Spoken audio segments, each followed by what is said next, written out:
combined total of 100 books so far this year. We've each read about 50, and today we're going to be talking about our top 10. We did mention a few of these in our mid-year tag video, and if you've been following us on our reading journey for a while, you probably have already heard us talk about these, but that's okay because they are our favorites. We're talking about them today. Yeah, we're going to talk about them today. We have seen a couple other people do this video, and we absolutely love the idea of it. We each picked 5 books to go over, so we're just going to jump into that right now. Taylor Jenkins Reid has become one of my favorite authors this year. I just feel like her storylines are so unique and fresh. So that's why I have included 2 of her books today, and the first one is One True Love. When I first heard the plot of this book, I immediately wanted to read it. This story follows Emma, and Emma ends up marrying her high school sweetheart Jesse, and they build a very adventurous life together. And then one day, Jesse goes on a helicopter over the Pacific Ocean and it goes missing. He's therefore seen as gone forever. Years pass and Emma is finally allowing herself to feel happy again, and she ends up falling in love with an old friend named Sam. Emma and Sam end up getting engaged, and then Emma does find out that Jesse is actually alive. It turns out he has been trying to come home to her after all of these years. This is the one that I was reading in public and like crying my eyes out. Throughout the entire story, I was trying to figure out who is it that I'd want her to end up with in the end, and it was impossible for me to decide. I felt like I was Emma. Like, I was truly in love with both guys, and either way, whoever she picked, I would feel so sad for the other one. I really did enjoy the ending of this one, and I love how Taylor Jenkins included so many different life lessons of love and loss. I know this one is getting an on-screen adaptation, so I'm so excited to see it all play out on screen. I've read pretty much every single Taylor Jenkins Reid book so far, and this one is definitely on the top of my list.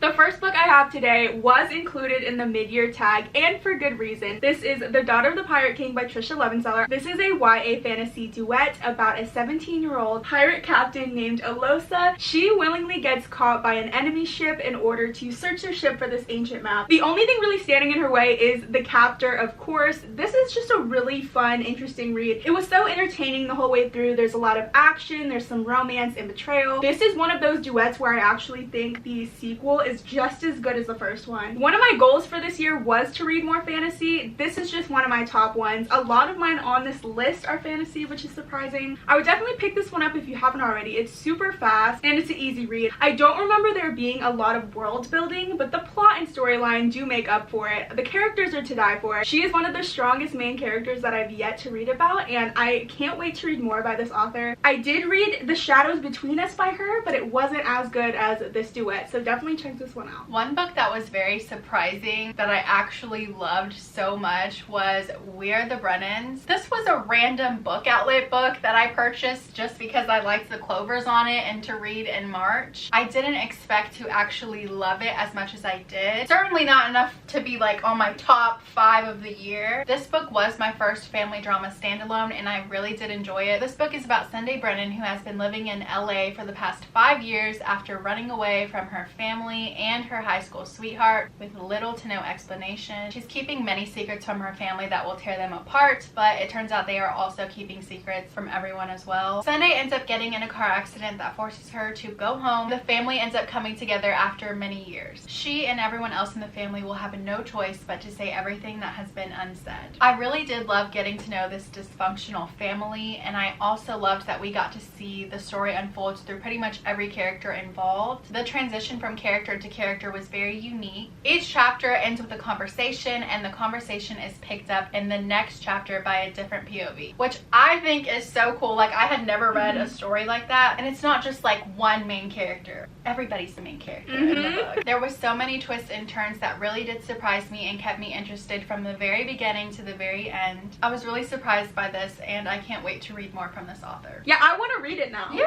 and it's such a short one. Yeah. Another fantasy duet I had to include today is The Bridge Kingdom Duet by Danielle L. Jensen. I sadly do not own the physical copies yet. They're kind of pricey, so I'm like waiting to get them, but I promise you by the end of the year I will own them. I have to. I read this duet at the very beginning of the year, but it's still a story that I think about to this day. It is labeled a new adult fantasy, but I remember it reading a little more like a YA, which is fine. We follow a girl named Laura. She's an assassin trained from birth, and her life's mission is to marry the enemy king, infiltrate his kingdom, and devise a plan to bring it down. It's your classic, I'm supposed to destroy this guy, but I fell for him.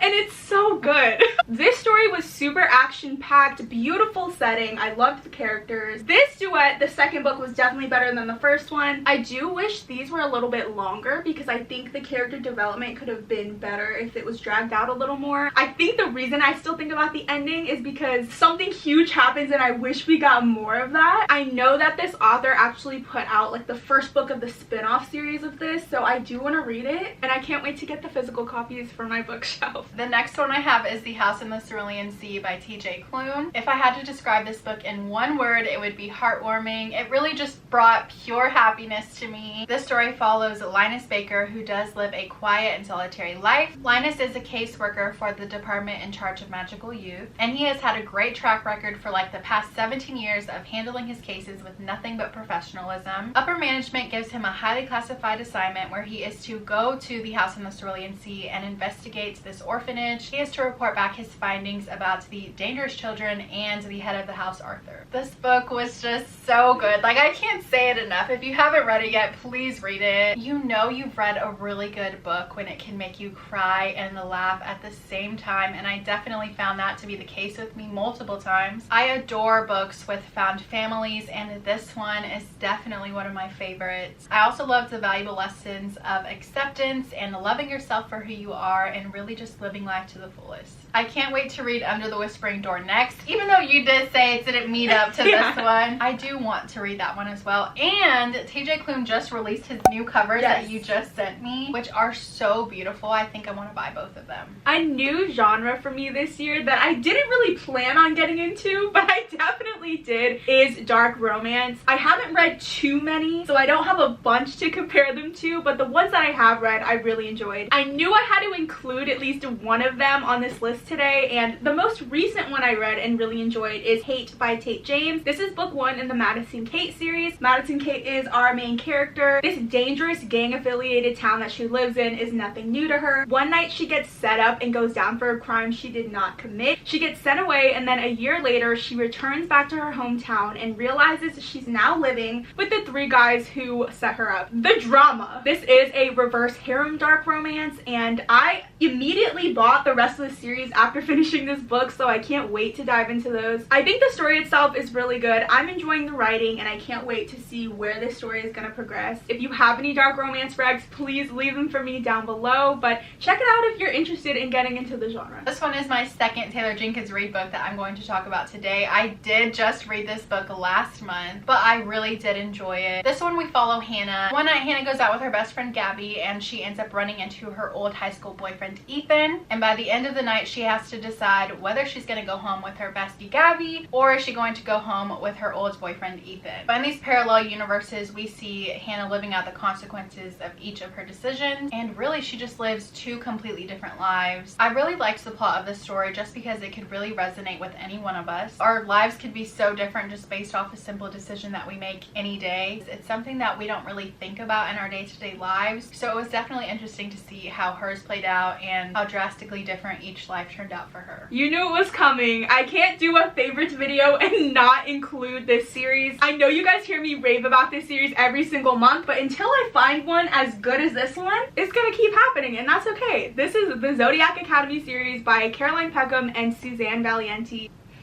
Unmatched. Supernatural bully romance, slow burn, forbidden love, enemies to lovers, rivalry, all of the good stuff in one book. It's very much Harrier Wizard 101, Hogwarts but rated R. After living their whole lives in the mortal world, 2 twin sisters find out they're actually fae, and they have to learn how to harness their power and protect their throne from the 4 heirs trying to steal it. I know I get on here and talk about how much I love this series pretty much once a month, but I do want to give a disclaimer because this is very much so a dark romance.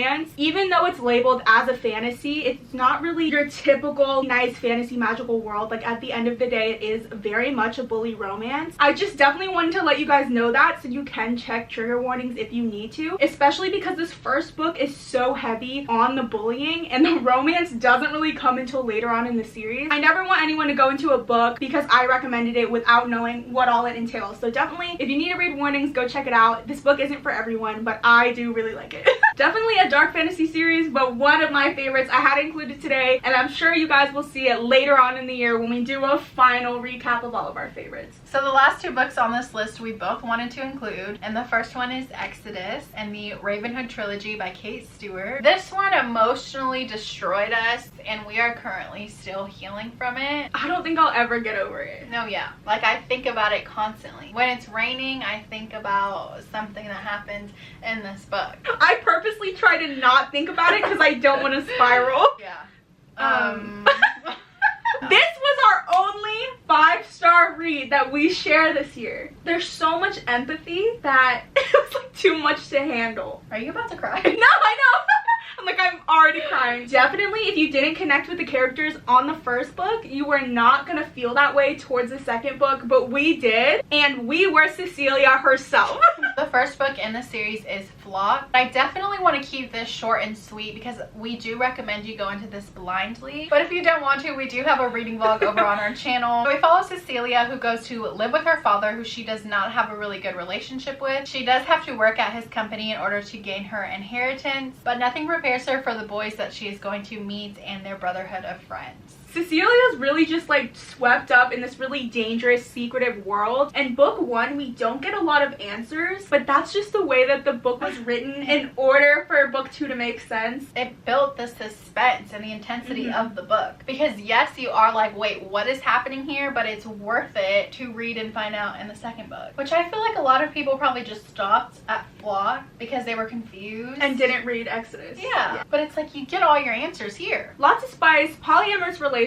With the way that this duet ends, I don't feel like I need to read the last book in the trilogy. I know you want to, but I just feel like it ended exactly how I needed it to end, and I'm done. I'm hoping Cecilia gets her happily ever after book. I just feel like that would have to be the third one. Very interesting, unique story. Read it if you want to. If you don't, we don't blame you. Definitely one of those where you either love it or you hate it, but we love it. The last one we both definitely wanted on this list was Fable by Adrienne Young. You just recently read this. I just read it. Like last month. And I told you you needed to read it. It's been on my shelf for like months now. This is such a well-rounded book. We follow a girl named Fable who is trying to survive on this island that she was abandoned on. We see her determination in trying to get off the island, finding her father, and taking her rightful place on his crew. The story is more focused on the journey of her getting to her father, the people she meets along the way, and everything like that. There is a found family that we love. Such a short read, but one of the ones that have a long-lasting impact. The sequel was good as well, which you still need to read. I wasn't too sure if I was going to love this. I didn't know how I would react to like the pirates and the ocean and the sea. The story was just so immersive, and I truly felt like I was there on this quest with them. This is a good one where if you've read this, read Daughter of the Pirate King or vice versa, because they are similar, but they're both super good. I will do that. Yes, Adrienne Young is just really impressed us this year. She's going to be one of my favorites by the end of the year. I know it. This duet does have a spin-off book, and she's coming out with a prequel, so we know we want to purchase all of them. We highly recommend. This was probably one of my favorite books from Reese's Book Club that I've read so far. She needs to make a movie of this one. Yeah. Right? Who cares about where the crawdads sing? Let's see this. That was all of the books we had planned for today. This is our top 10 right now. Yeah, crazy. Which is crazy. It's already a little past mid-year, so by the end of the year, we're gonna have 10 more. I'd say it's a strong lineup. We have a lot of different genres. We are all over the place with our genres, and I love it. We do have some really exciting videos coming out this month, and a few of you guys did suggest that we do reading sprints, which we are interested in doing. We didn't even know what reading sprints were. I know. Till recently. So definitely we are very interested. If you don't know what they are, it's basically just us going live on YouTube. We get to live chat with you guys, and then we set little 30-minute reading intervals where we all read and then discuss what we're reading. So cute. So cute. We get to read with you guys. Yeah. Definitely let us know if you guys would be interested. We still need to figure out what day of the week we'd want to do it and what time. We got to get scheduling this. Yeah. That would be so cool to be able to chat with you guys and get some reading done. So a bunch of things to look forward to. As always, thank you guys for watching. Make sure to like and subscribe if you haven't already, and we will see you next time. I know this one is giving a moody. It's giving moody. She ends up going out one night with her best friend Hannah. Not Hannah, that's her name. Herself and her, girl.